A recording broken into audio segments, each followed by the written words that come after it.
Chicago ain't got enough to make the playoffs, and you said the Wizards. What? It's week 6. I mean, this is 6 games, sir. So Listen, after 6 games, this is what the standings are. Greetings and salutations, and welcome to the Odd Coaches Podcast. I am your host, Dr. Keith Adams, and on today's Wind Up Wednesday edition, in segment 1, we're going to talk NBA and the story of the week. We're going to talk about windows closing.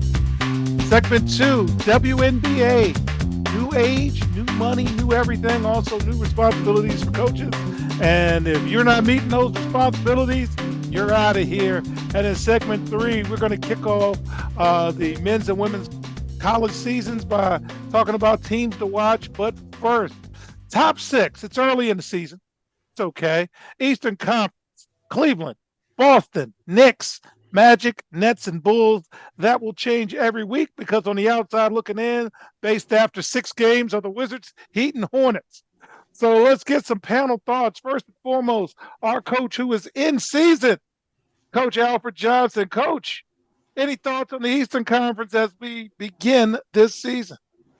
Well, yeah, I do, because my 76ers not only looking bad, but we got another problem because last night, I don't know if you guys familiar with it, but my man Joel put his hands on a reporter. You can't put your hands on a reporter, but don't talk about my mama, don't talk about my brother, don't That's talk exactly about my right. children. So That's exactly right. There's no winners with that one. Keep going, Coach. That's exactly right. But in terms of playing, I really love how Cleveland's playing. They look good.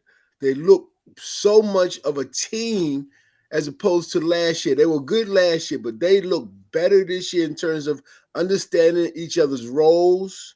I think the offensive surge of Mobley makes them that much better because everyone does exactly what they can do. I like Cleveland.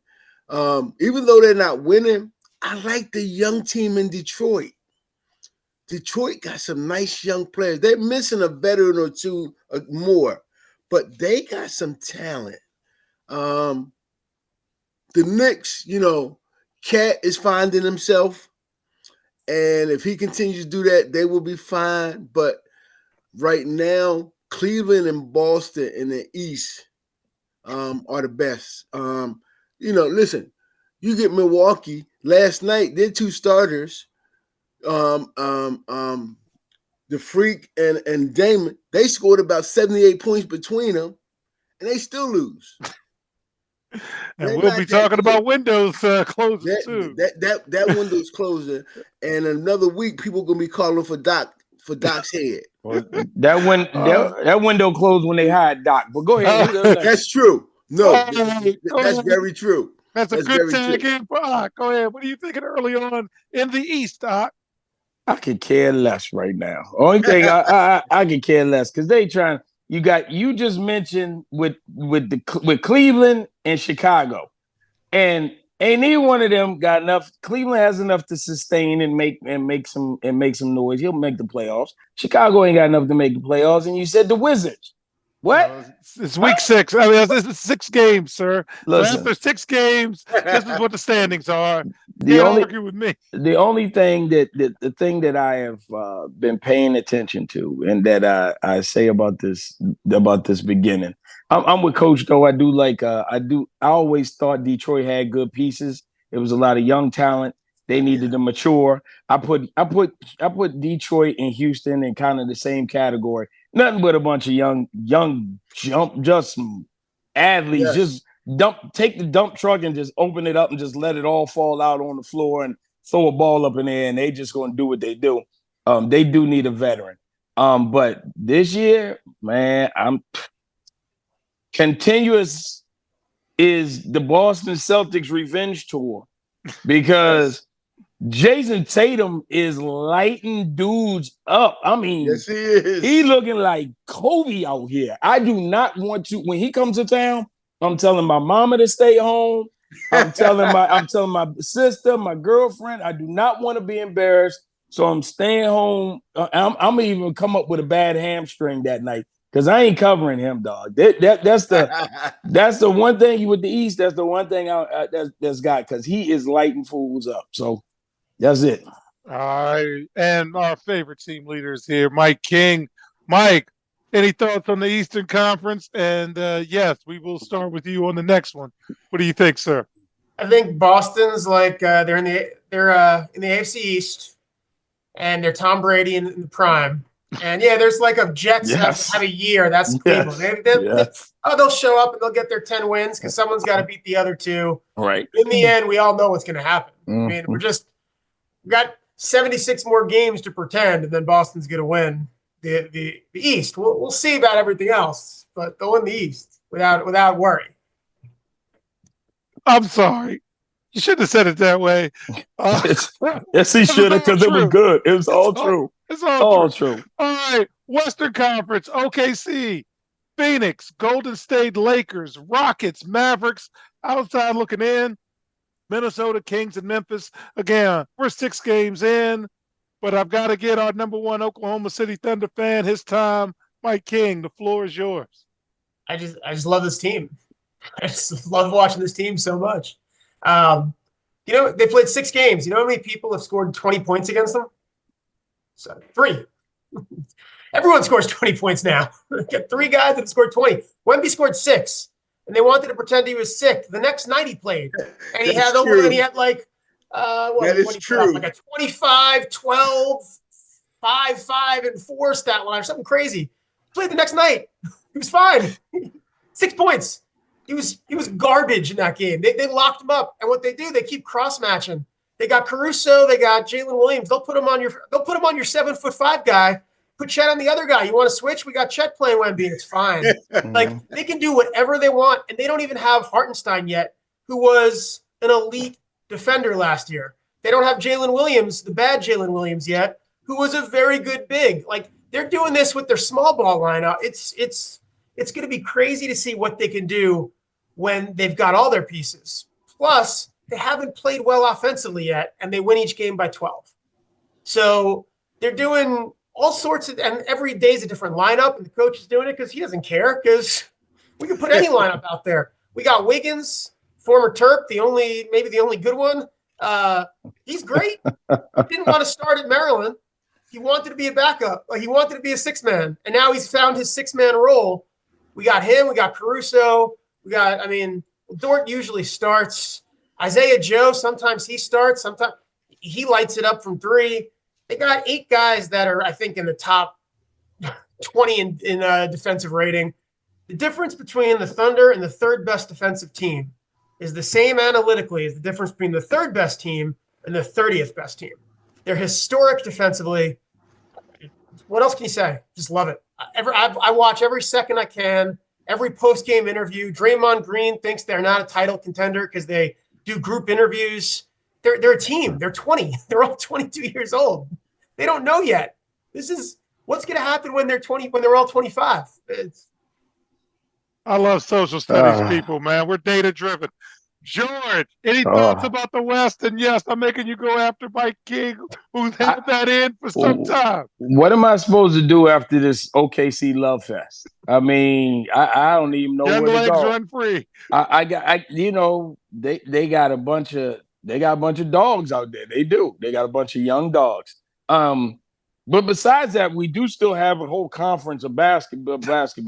So the thing that is interesting me, of course, I like the Pelicans too, because they've been playing pretty well. Because they kept Zion, kept him off the Twinkies and out of the strip clubs. And so they're going to be a contender as long as he stays out the strip clubs. Okay, so and off the internet, because he likes to grab internet chicks too. But anyway, the one interesting thing that has been is I like how Golden State has done this transition. We started off by talking about windows. Golden State has let the young boys take pretty much the wheel. Steph kind of finishes it up. Even Draymond just added a little wisdom, but their minutes are down right now, which is cool. And you get to see these young dudes. Kuminga is come out balling.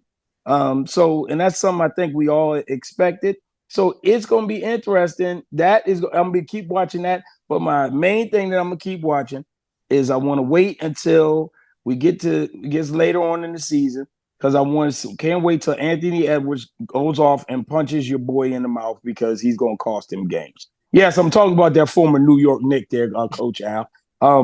Until he winds up, because he know he gonna cost them like he did New York for so many years, and Anthony's not gonna have it. So that's all I got to say. Moving on. All right, Coach Johnson, what you got in the West, sir? Well, one, I'm fully on board with OKC, and I love the fact that they do the group interviews because that's their togetherness. That's unusual. I love it. I don't know what Draymond talking about. He ought to stay out of that. I agree about Golden State. I like what they're doing, and again, the thing about them that stands out is how bad we look in Philly not re-signing Buddy Hield. He is on fire. He's in the right system Steph when like he gets to shoot the ball. Yep. And God knows he can shoot it. Again, Houston is like Detroit, one of them young teams that's playing better. And in their coach, they got an adult in the room who they listen to. Charlotte got some nice young talent.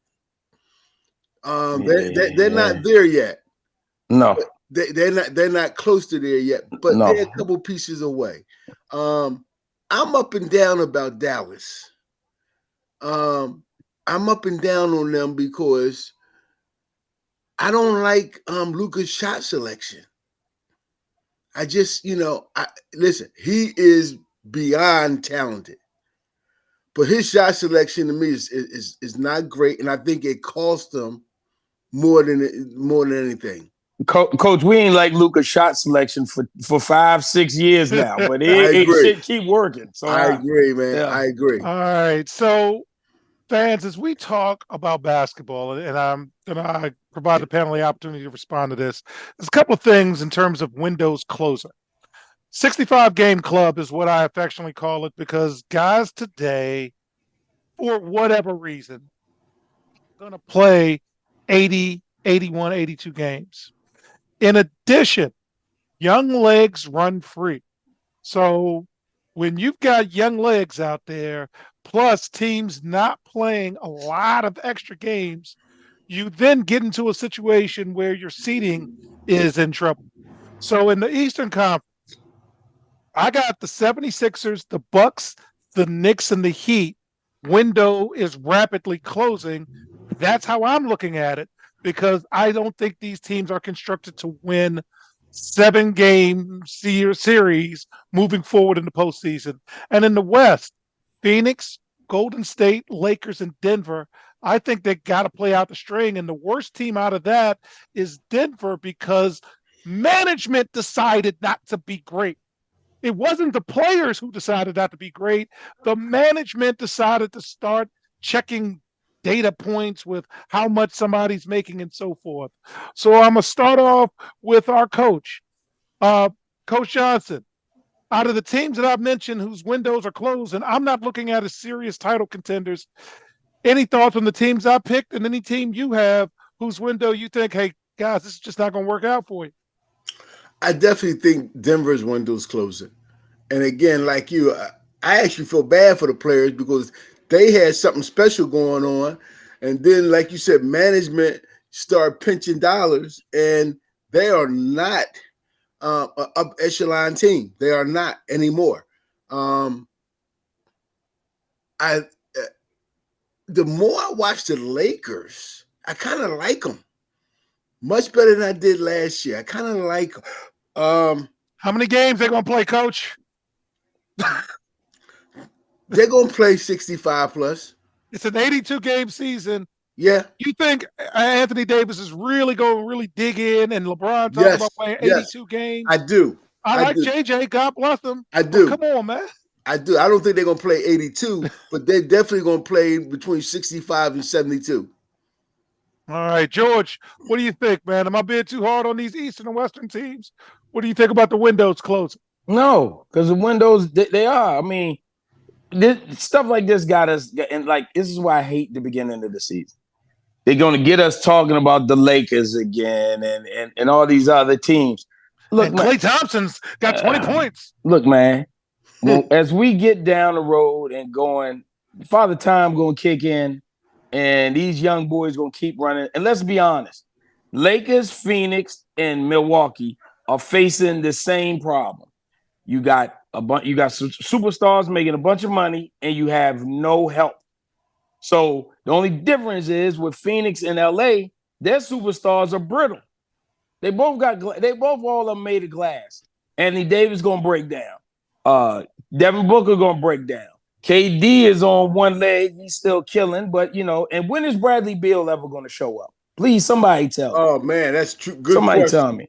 Milwaukee, you got Giannis who's apt to get broken here in mid-season, right when you need him. Giannis breaks down, and that's why I thought it was going to help Lillard to go out there, but it's a hindrance. This is why I said this is why they're all kind of on that cycle. So eventually, somewhere in there, those teams are going to have something's going to break down. Do they have enough on the bench to keep the train going? No, they don't. They don't.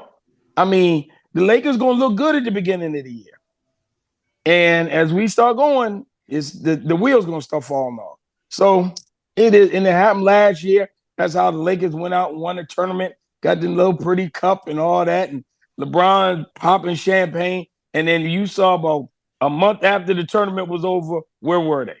So hey, you're talking about teams that'll be fighting for their play-in game, and we'll go from there. So, and Mike, again, data guy.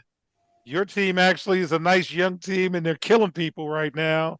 And even if they do lose some folks, they got a bench. What are you thinking about the windows closing in the East and the West?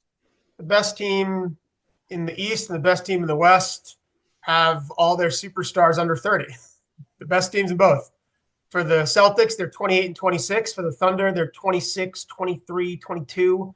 So, yeah, I mean, we're not talking about like the end of the Spurs dynasty where they were still competing and the best team, they were all like 35. That's not what this is in this NBA. This NBA, the best teams are young. So these older teams that they still make the Olympics and they're the stars of the Olympics team, and the better players from the Celtics don't get the minutes they deserve when they're then we get to the NBA and we see what? Yeah, they should be getting the minutes. They're dominating people. So it's nice that KD had his moment, LeBron gets another moment, and Curry gets a moment. But what actually matters? The Celtics are in first place, and their best players are 20. The best players 25.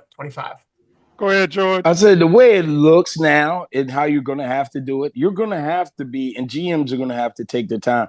They're going to have to phase out your older superstars, but bring in young superstars at that time. So it's a phase out process. So when you hit that, look, Curry's not going to give you 30 straight games.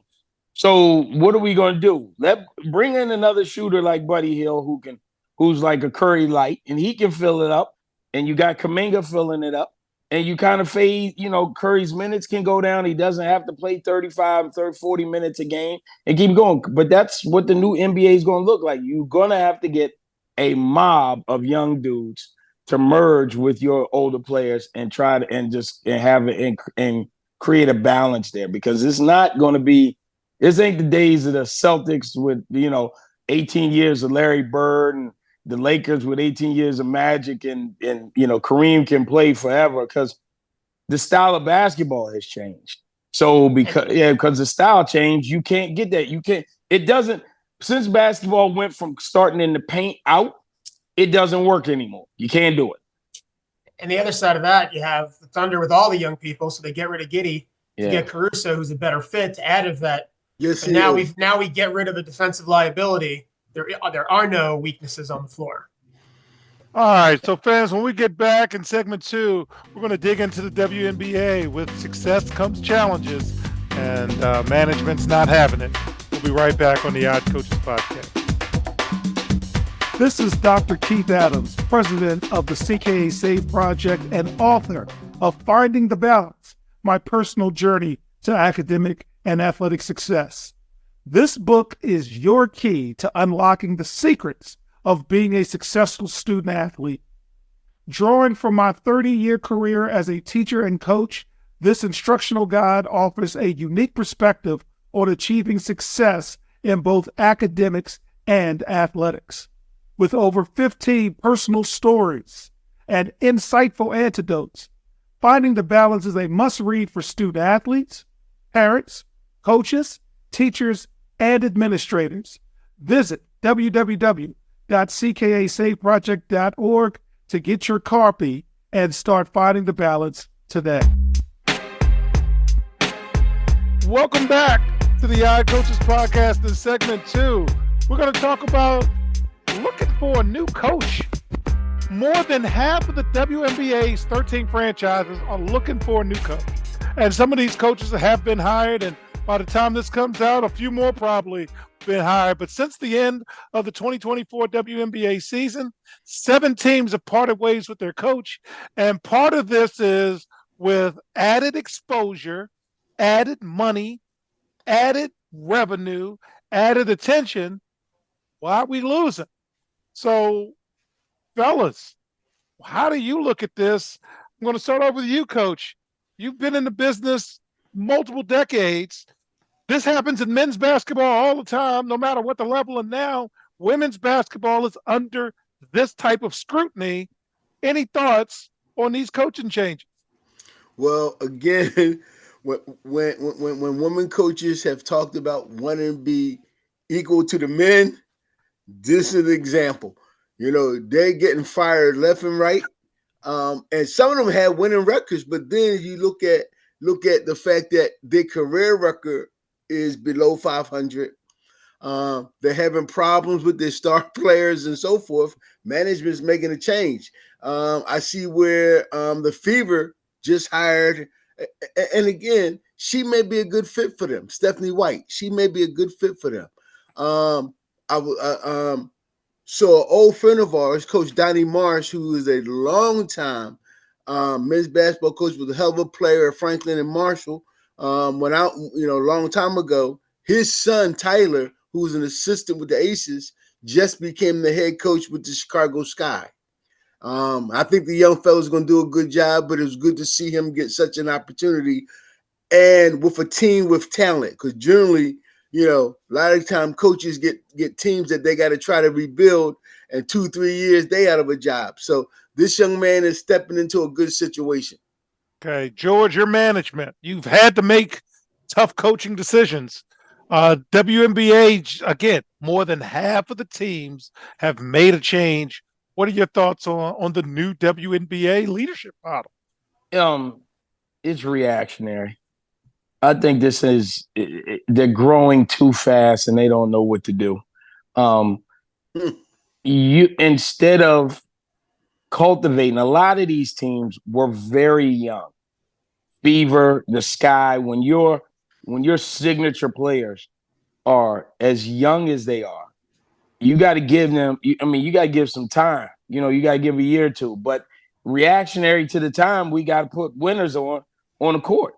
So it's about a league that is growing, and I think it is growing too fast for them to know exactly what to do.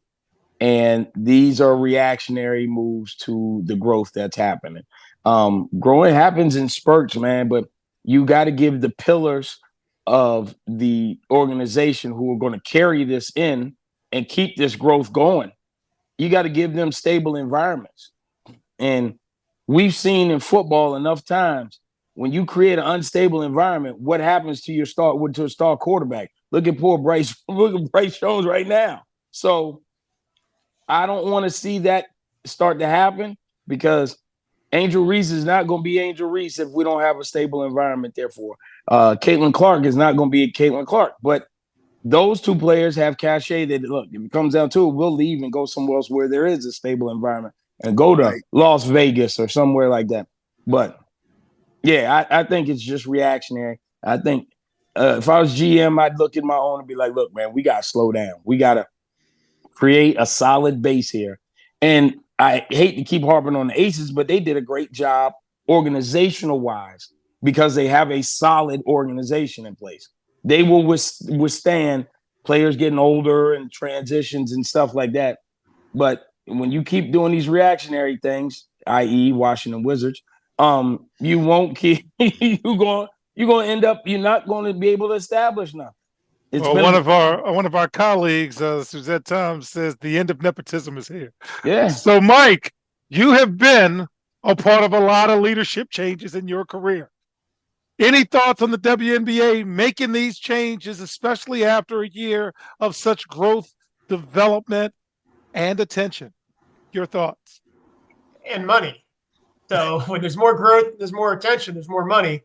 And when there's more money, you probably have owners looking around going, ooh, we could start having something going here. Now, do I have the right person? That's just life. I don't blame any of it. I think you do need stability. That's important in all sports.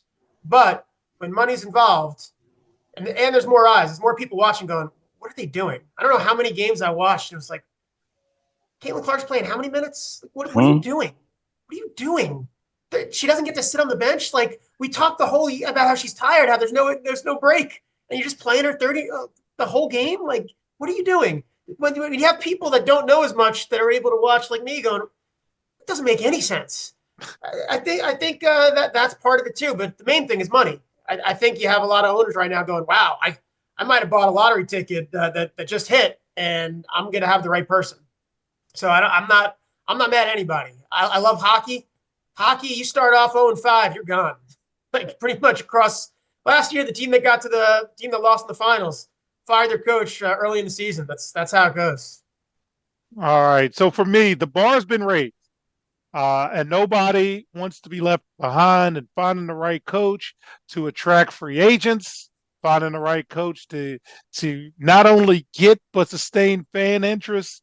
You need people right now in basketball and football who are talent evaluators, who understand money and resources.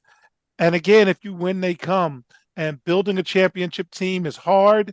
And now, as Mike said, we are now looking at how you're doing all of this. And Will Cotton, and I'm going to go to George with this, said a couple of weeks ago, a lot of the WNBA management was good for the first phase of the WNBA, but now you're in a different level, so you need different people. George, any final thoughts on that before we run around with the panel with that? Yeah, they're gonna have to, and this is something each franchise is gonna have to take a look at.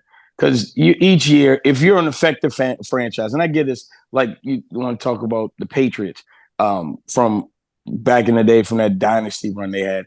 Each year, you reevaluate situation you're in and the people you have in place. And if that person is not fitting in or not growing with the franchise as it goes or in the direction it needs to go, it's time to make a change. But the big part is that New England had stability all the way through, whether it was the coach, whether it was the players, whatever it was. Just like the Spurs in the NBA, that stability is there for them. So, and that means a whole lot for the franchise as a whole. So they're going to have to do some evaluating to see if the people they have in place is what they are what they need in order to keep the growth going and keep a stable, healthy environment for the players to be, to achieve as way they can. So that's going to be the big one. And Indiana and Chicago be the top two on the list because they're the two teams on the come up. So. Yeah, Mike, any final thoughts on that before we close? I just think the league, it's interesting time for the league, and be fun to see what happens next year. Coach, final thoughts before we end this segment, sir. No, again, I just say that like everyone else that the WNBA got to be careful. I'm just lost that the great year seemingly they had, and then all reports say they lost $40 million. I'm confused at that. I haven't looked at the numbers yet. I just know that a lot of missed opportunities took place. And once the dust settles and the women's college basketball season hits beginning next week, I hope they take advantage of the opportunities they have with the 3-on-3 they're going to do, as well as watching Paige and AZ and the rest of the crew, Juju, have an outstanding season. So with that, in segment 3, we will preview the upcoming college basketball season. We'll be right back on the Odd Coaches Podcast. This is Dr. Keith Adams, president of the CKA Safe Project, with a question for you. Are you passionate about supporting student athletes?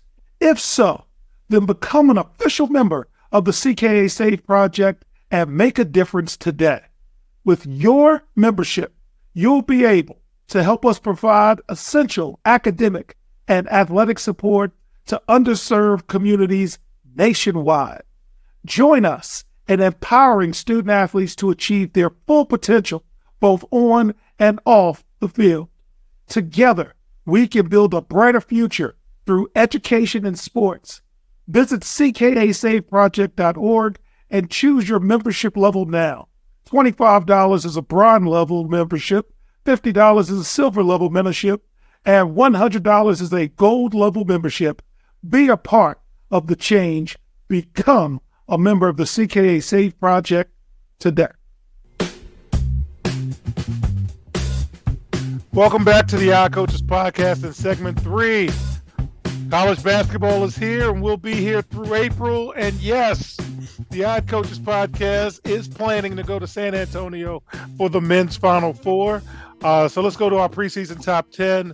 1, Kansas. 2, Alabama. 3, UConn. Good luck on the three-peat. I think that'll be an awesome story for the just college basketball. 4 is Houston and the grown men. 5 is Iowa State. 6, Gonzaga. 7, Duke. Sorry, Mike. We'll be watching Duke all year. 8, Baylor. 9, North Carolina. And 10, Arizona. We're going to start with you, Mike. Any team this year catch your interest that you're looking forward to seeing? So a few teams are going to catch my interest because the Thunder are going to have the Clippers pick, and the Clippers are bad. So all the teams with superstars are going to have my interest. We can win the championship and get Cooper Flag. Jeez. So Duke is certainly going to catch my interest. For the top 10, definitely Duke. UConn, just because doesn't seem to matter who comes, who goes. They're going to be good. I'm interested to see how Maryland's going to look. Not top 10, but I want to see Derek Queen. I hear really good things. I think he'll potentially be one and done. So I want to see. I want to see if he's the baby Jokic, or that's his skill set. So I want to see that in action. It'll be good for Maryland. We don't have a lot of football to watch. Maybe I'll get some basketball. All right.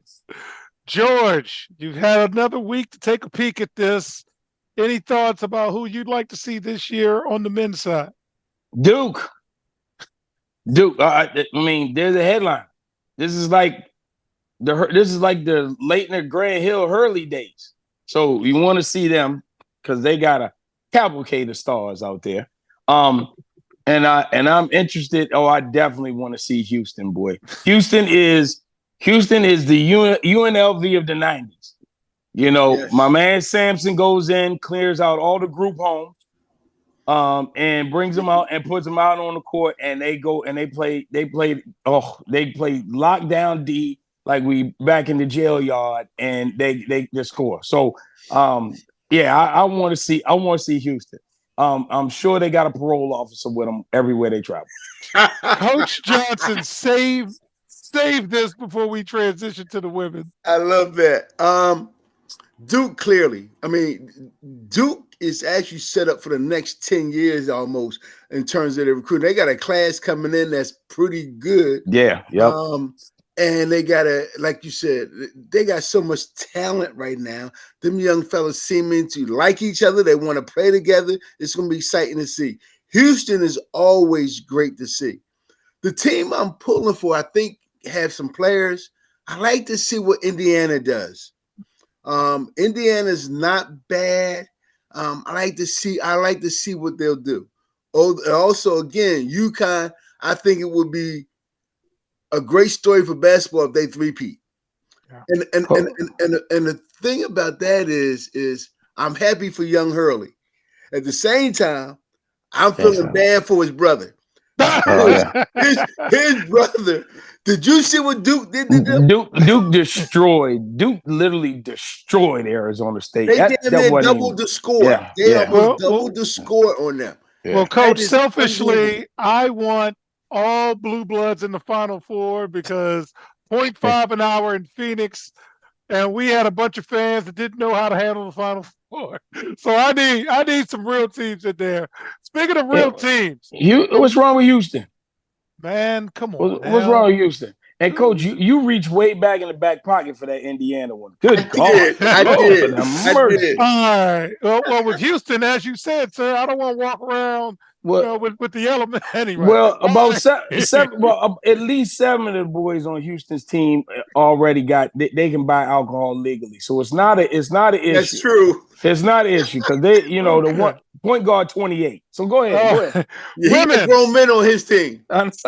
South Carolina's number 1, UConn 2, Southern Cal 3, Texas 4, UCLA 5, Notre Dame 6, LSU 7, Iowa State 8. Look at Iowa State doing all this stuff. North Carolina State 9, and Oklahoma 10. Mike, you're a girl's dad and youth coach extraordinaire. Any team, especially your young scholars, that they're watching this year? Well, I know when I first day of practice, I asked them all who their favorite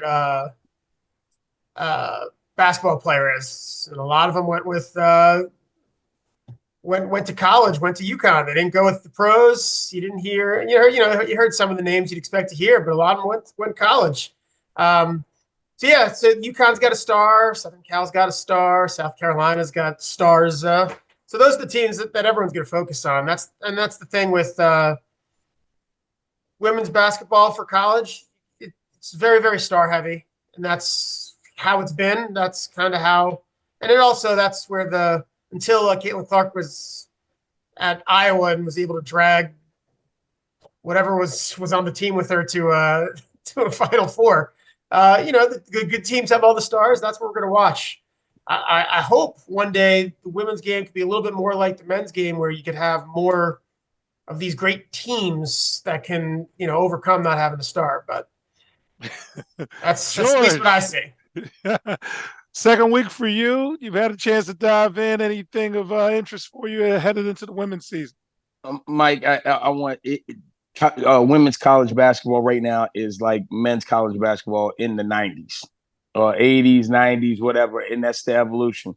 It's going to be star driven. And especially with the ladies staying more than 1 year, you get to know them. Yes. Mm-hmm. They're marquee. So that's the way it's going to be for a while. And it's not a bad thing. I think we were better off when it was like that in some aspects. But I will say, I can't wait for the season to start because there's going to be a dog fight. Is USC coming to Maryland? Look, man, USC brought in some recruits, so they are stacked. Yeah, it's not just Juju and Dennis Rodman's. No, I forgot who else is on the team with her, but they brought in some other recruits. USC coming January 8th. There you go. You got UConn back. You got LSU, South Carolina, who gonna battle it out down there in the SEC. NC State still there. I still pull for my girl Kara Lawson and Duke down there. They'll be good. UNC will be good. So man, and they're blue blood programs, and your blue blood programs continue to be good. Actually, Maryland's gonna have Texas and UCLA. Looks like coming. So they're gonna have 3 top 5s at Maryland. So it's a good year to have Maryland women basketball tickets. Well, we better hope she gets things right out there and they got a team on the court because it'll be interesting. So yeah, man, I can't wait for that to start. We have a dog fight. I hope they have what I hope they do, since it is like this, to make one of those big tournaments at the beginning of the year, like men's college basketball does.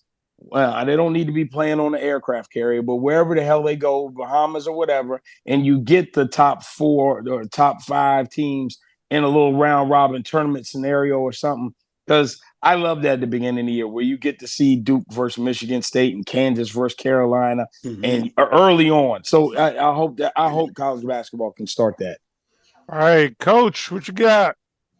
I'm just looking forward to it. A lot of these college teams on the women's side has really picked up some nice additions. USC got a young lady transferred in from Stanford, if I'm correct. She's pretty good, about 6'3", can do some things. I'm a huge South Carolina fan with what Dawn's doing over there. I'm anxious to see the girl Sarah Strong, who's at UConn. She was the #1 recruit last year, and she also is very good. The thing I really like about watching women's basketball is that these young ladies can flat out play skill-wise. And again, as a D3 coach of men, I try to tell some of my guys, they put in more work than you. These young ladies are better than a lot of guys at the end of some of these benches at the college level, and these guys don't get it. And for that, I love watching the college game with women. Right. So, fans, as we close, shout out to my alma mater, Grand Canyon University, who told the West Coast Conference, thanks, but no thanks. We're going to go to the Mountain West and make more money. Go Lopes. And Coach Johnson, I want to give you the opportunity to put your team over as you get ready. Give us a preview. Tell our fans where you're coaching. Talk a little bit about your season preview. Coach Johnson, the floor is yours, sir. Well, again, I'm the head coach at Vermont State University, Johnson. We're in a rural area in Vermont, a great town, great city. I like our team this year. We're led by our all third-team all-conference co-captain, young man named Raymond Baca out of Atlanta. He's a senior this year. The last 2 years, he's averaged a double-double, along with shooting over 50% from the floor. This year, we're going to play him more at the 3 so he can get a shot to play after college. At 6'7", he'll be better off there. Have a 7-foot D1 transfer, a young man who played for us last year, David Greer, who we're expecting more out of. But I like our team. Where we finish in the conference, right now, I think we're picked 3rd in our division, which is not bad, but I like our team. We brought in 7 freshmen. I'm starting 3 freshmen. We got three young guards that's going to be very good. One out of Texas, one out of Connecticut, one out of Kentucky. Deshaun Hall, Lucas Seward, and a kid, Matt Carter, who I think really going to open up some eyes for us this year. So, again, all of our games are live streamed. I'll be sharing the schedule, and please watch.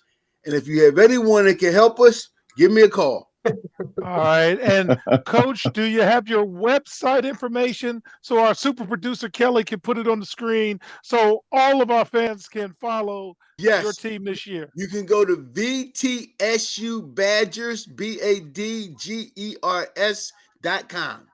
All right. So on behalf of our cavalcade of stars, I'm Dr. Keith Adams saying thank you for listening and or watching the Odd Coaches podcast, and we'll see you on the sidelines. Till next time, take care. Thanks, gentlemen. Yep. The Odd Coaches podcast is sponsored by the CKA Save Project. The CKA Save Project is an industry leader in providing student-athlete academic and athletic support. From assessing student-athletes' academic and athletic skills, to measuring and monitoring student-athlete academic progress, to improving student-athlete time management and organizational skills, the CKA Save Project provides wraparound services for student-athletes from middle school through college.